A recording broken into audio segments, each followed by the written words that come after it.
We are. Great. I'm doing well. What about you, Alicia? I'm doing fantastic. I'm very thankful Fantastic. for the Fridays. Oh, yes, it is. Yes, it is. Well, Julie, I tell you one Man, thing. I'm working on a couple of deals. I'm excited about those deals. I All want to right. hear all about them. Oh yeah. Working on a couple of deals, so you're gonna know about it. Excellent. Oh. What do you So guys let's think get about the started, huh? music? Huh? What do you You guys like think my? about the music? Hey, that's that That nice great one. intro. It's Yeah, You hear excellent. that? yeah, very Excellent. relaxing. Let's You let know the. what? The great thing about this is that we tried to go live at 5 o'clock Eastern, and it's Uh, now 5:08. That's uh, how long it takes us to get us live. And we have a great time trying to get live, and now we're live.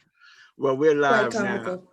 Well, But it's listen, Daryl, I uh-huh. want to know what's going on. Well, as you can see, Julie, my screen is moving. Everything is coming along, and this is the commercial multifamily mastermind weekend brief.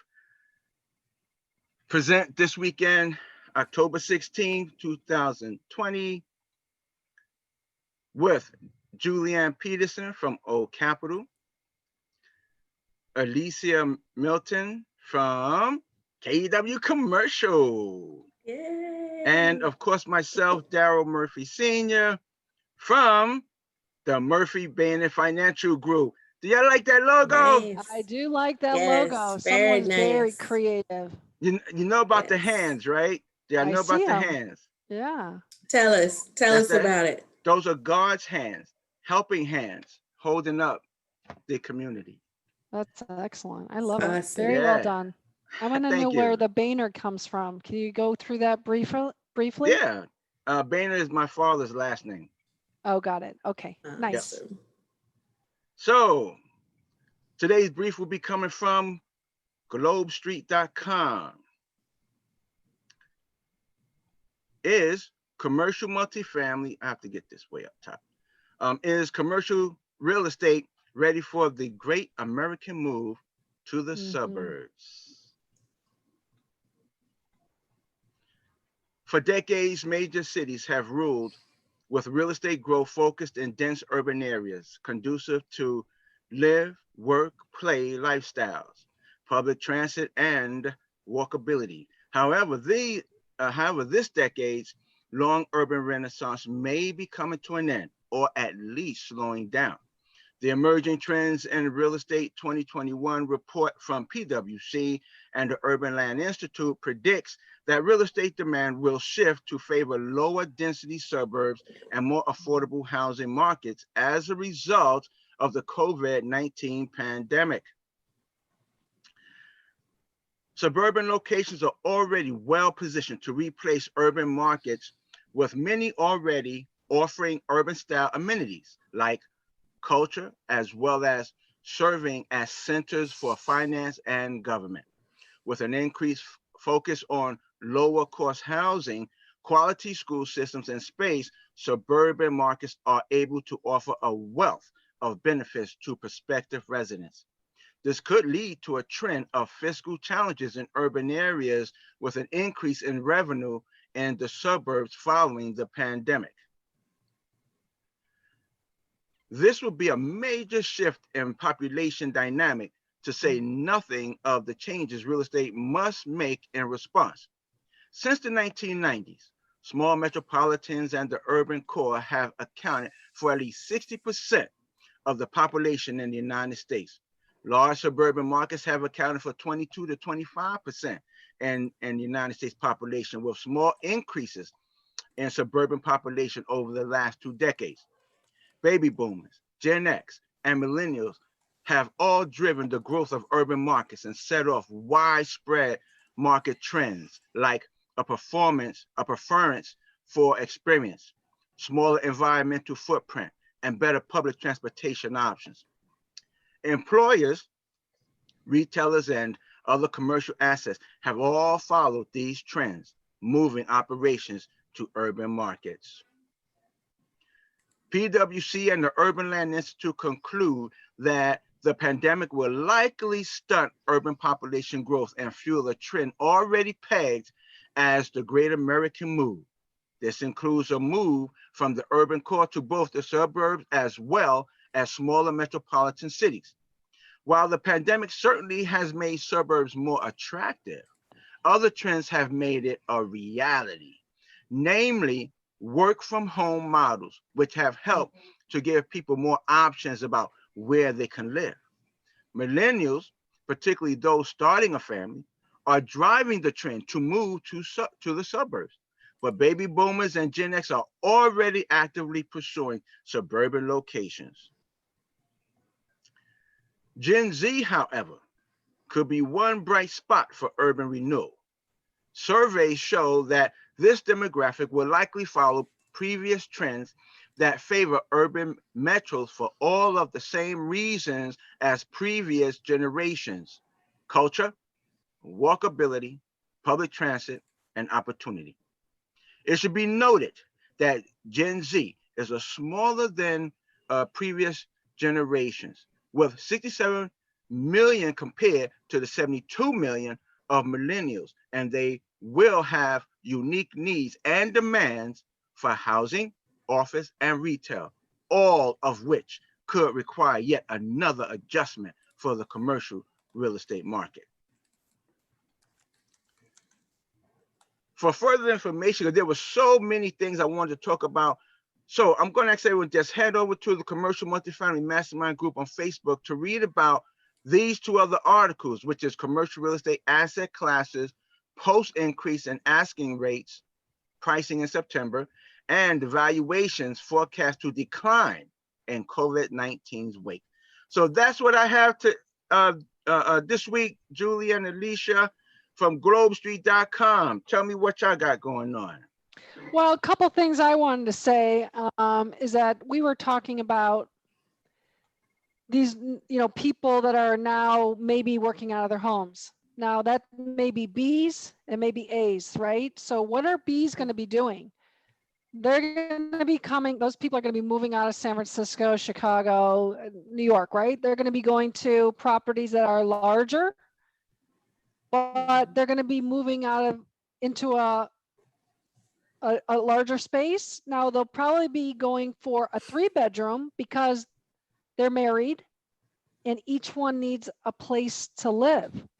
So it'll be really interesting to see how this change, like, are they going to on, let's say, amenities for the B's and the C's where they need to have work areas? Are they going to maybe use properties, the maybe vacant buildings, vacant units, and maybe you make those into offices and you rent those offices, right? Like a WeWork kind of thing. Right. Where maybe it's a 800 a unit, but they can make it into 5 or 4 different offices for $400 or $300 a month. I mean, it'll be really interesting how this whole model will shift. Well, Does that make sense, Daryl? Yeah. Well, I'm curious to know because for a long time it's been about the baby boomers for a long time, but now, and it went from baby boomers to millennials. Now it's going from millennials to Gen Z. Yeah. So I have been periodically watching the trends as to where those people are moving to, where the heavy populations, where's the moving trucks going? Because that's true.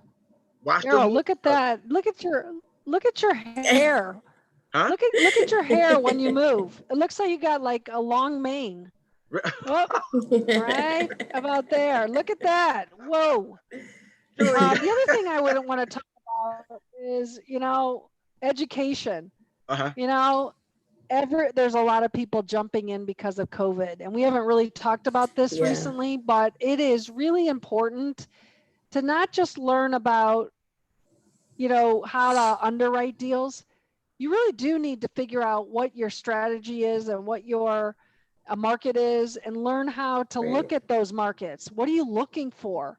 Right. And don't just jump in I mean, I'm working with a lot of people, and they just say, "Hey, I got this deal," and I'm excited for them. They're learning how to underwrite it, but they don't have the steps that need to be taken Right. to solidify their partners, their money, the net worth, all of those. So my recommendation is educate yourself. And you know what? That actually is a great pivot to Old Capital Conference, is about education coming up next week. Old Capital Conference is on Tuesday and Wednesday. You all are invited, and we're going to talk Yes. to experts in the field, lenders, property managers, attorneys. We've got LPs, we've got GPs. So really a great place to learn. Good. So Good.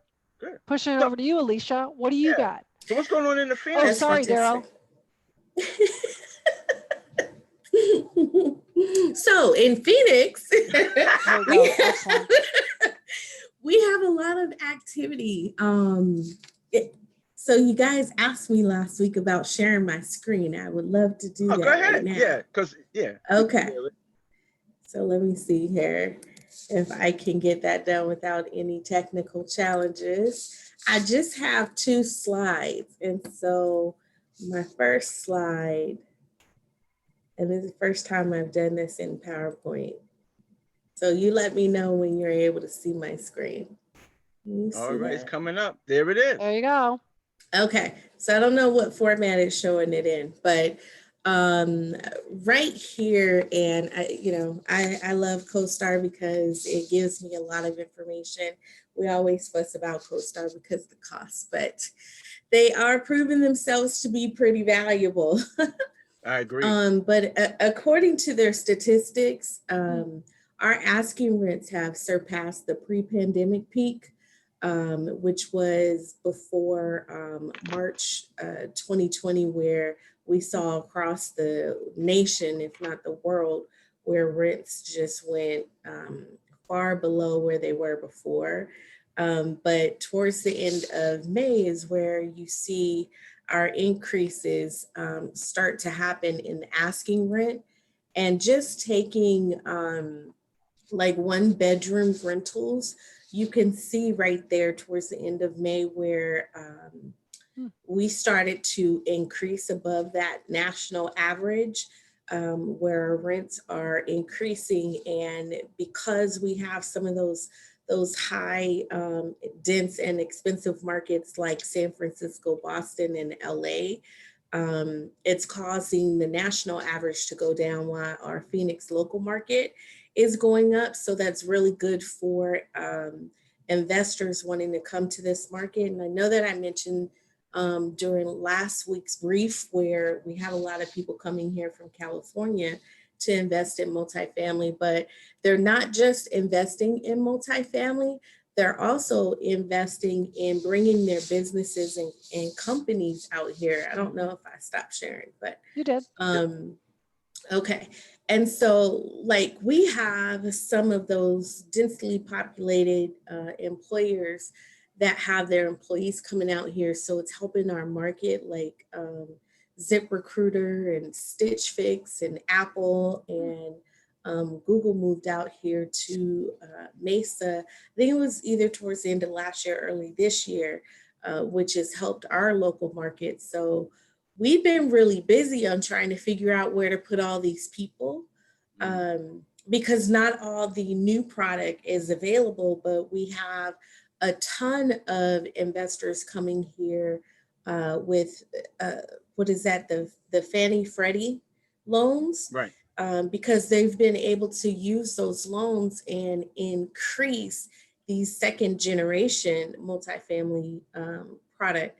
So that investing has been really, really good for our market, especially in the suburban areas, as you mentioned in a brief from Globe Street.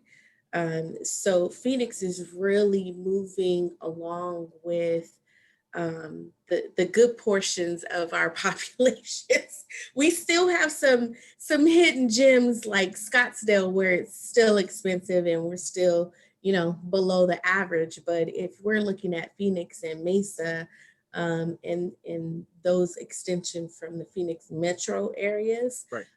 we've been doing pretty good. Fantastic. So it's been busy for us out here. Good. That's good. Have you noticed, and this question for both you and Julie, the predictions that have been forecast, whether that we were going to see a lot of decline in this, a decline in that, a lot of hurt, not paying rents and stuff like that. Have y'all noticed that a lot of those predictions did not come true? Yeah. Well, I think we had some prep, even though COVID-19 came on us really fast.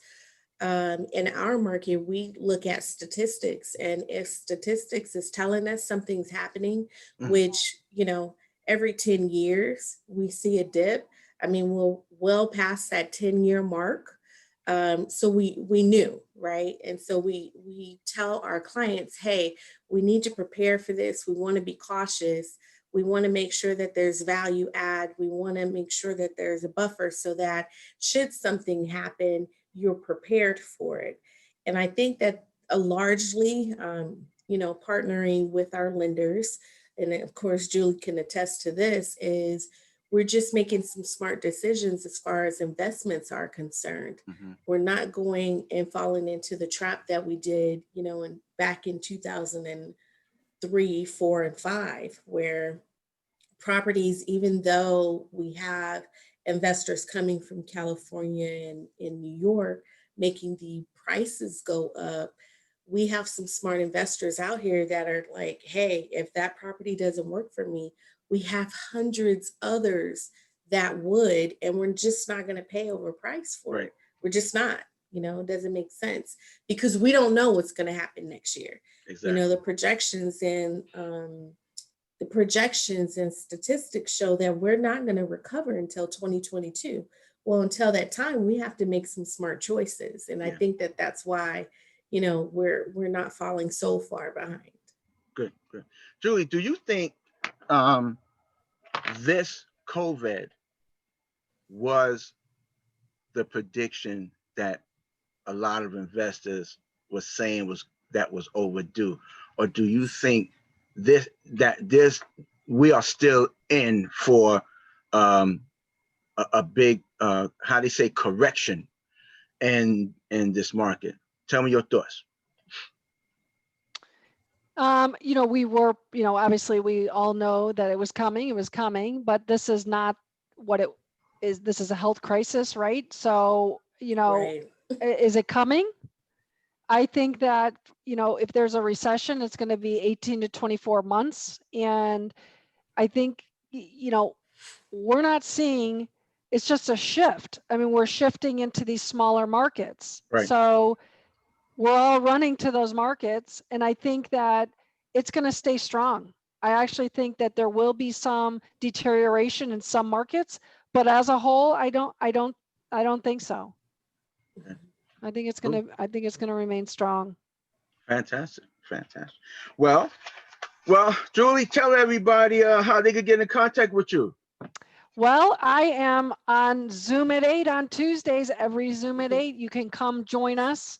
And I can be reached at 972-833-2774, or all of the social media. You can reach me there. Just message me. Fantastic. Thanks, Daryl. And Alicia, what about you? How do you get in contact with you? Well, of course, email works. Social media works because I have to keep up with my millennials and Gen Z or X folks. But also for you old timers out there, I still have a phone. You can't see my phone. Old timers. You can give me a call at 480-712-8890. Fantastic. Yeah. And everyone know how you could get in contact with me. You can shoot me a message right here on Facebook or ask a question. You can ask either one of us a question right here. Just post it down below, and believe me, we'll answer your question. Don't forget, everyone, Tuesdays, 11 a.m. Eastern Standard Time, we have the Lunch and Grow with Commercial Multifamily. So come be with us and learn. That's what it's about. Thank you all for today, and I will see everyone next Friday for the weekend brief. Take it easy. Thank you guys. Have a good one. All right. Have a good one.